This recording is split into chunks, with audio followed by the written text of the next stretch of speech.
Alors Olivier, dans Wicca, on retrouve beaucoup d'éléments du steampunk en termes d'imagerie. Euh, quel, euh, je crois que dans la série sur laquelle tu travailles depuis 10 ans, Requiem, on retrouve beaucoup de ces références. Oui, dans Requiem, il y a pas mal d'engins qu'on pourrait, ouais, qui peuvent être qualifiés steampunk quand ils font le 19e. Dans Requiem, bon, toutes les époques sont un peu mélangées puisque les gens arrivent dans le désordre d'enfer un petit peu. Mais bon, après, en dehors de ça, moi, ça fait, comme j'avais envie de dessiner des engins un peu typés steampunk et que je faisais Requiem, j'en ai placé dans Requiem. Donc il y a tout un tas d'engins volants comme ça, un petit peu. Est-ce que tu peux nous parler de Requiem un peu? Quelle est grosso modo l'histoire de cette série? Le Requiem, c'est un soldat allemand qui se retrouve, qui est un assassin, qui se retrouve en enfer. Et une fois arrivé en enfer, il s'aperçoit que comme il est un meurtrier, il appartient à une caste dominante en enfer qui est les vampires. Donc toute l'histoire va partir de là, parce que ce soldat allemand était amoureux d'une jeune juive et, qui n'a pas réussi à sauver, quoi. Donc, il a un dilemme et puis une sorte de rédemption aussi. D'accord. Et donc c'est une série qui est en cours depuis maintenant une dizaine d'années, c'est ça? Voilà. Puis mêle quand même pas mal humour noir et horreur, gothique. Donc on voit que qu'on est dans des teintes beaucoup plus sombres, Oui, il y a très peu de couleurs dans Requiem. avec un découpage très fourni. Ouais. Euh, Quelles sont dans cette série qui te tient beaucoup à cœur, je crois. Quelles sont les intentions qui t'animent depuis le départ? C'est un peu c'est représenter un peu la beauté du diable, hein, Requiem. Parce que dans Requiem, tout est sombre, sanglant, etc. Mais j'avais envie que ce soit très beau, quoi.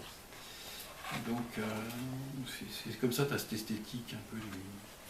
J'ai cherché dans les peintures sur l'enfer, mais aussi dans les photos de bombardement et choses comme ça, quoi, un peu la beauté du désastre, un peu. Il y a ça un peu dans Requiem. D'accord. Pour ce qui est de Wicca qu'on voit derrière, est-ce qu'il y a une filiation entre ces deux séries pour toi ou est-ce Non, que non, parce tu que fais vraiment une vraie oui, il y a une vraie coupure? coupure. Mhm. Sur Wicca, donc on a dit que c'était une série en 4 tomes, c'est ça? Mhm. L'histoire est déjà, là je me tourne plus vers Ouais. Thomas.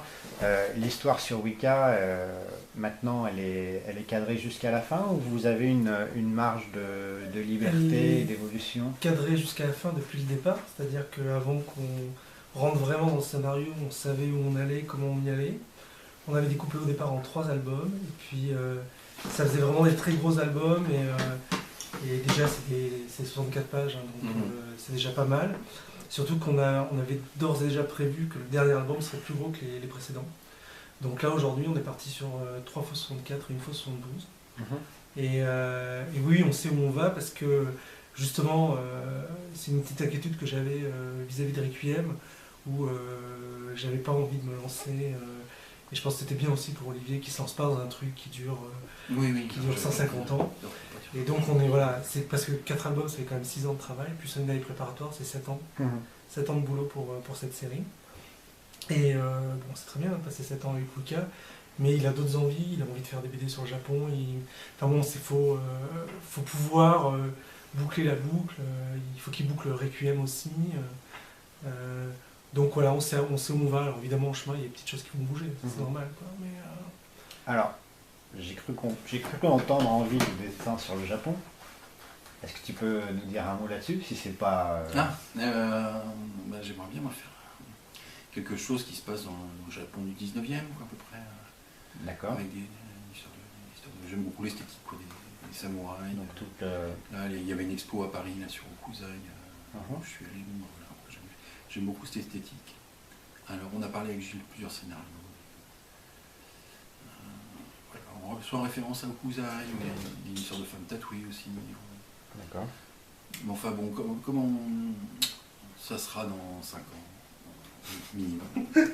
On a encore le temps d'y réfléchir. Et surtout le temps de venir faire des voyages préparatoires au Japon Oui, pour, oui, oui. Pour la Ça préparation de serait bien. l'album. Ouais. En tout cas, on espère On en a vraiment parlé. beaucoup, dans ce cas-là, vous voir débarquer chez nous pour nous montrer à cette Ouais. occasion l'évolution de vos œuvres. Ok.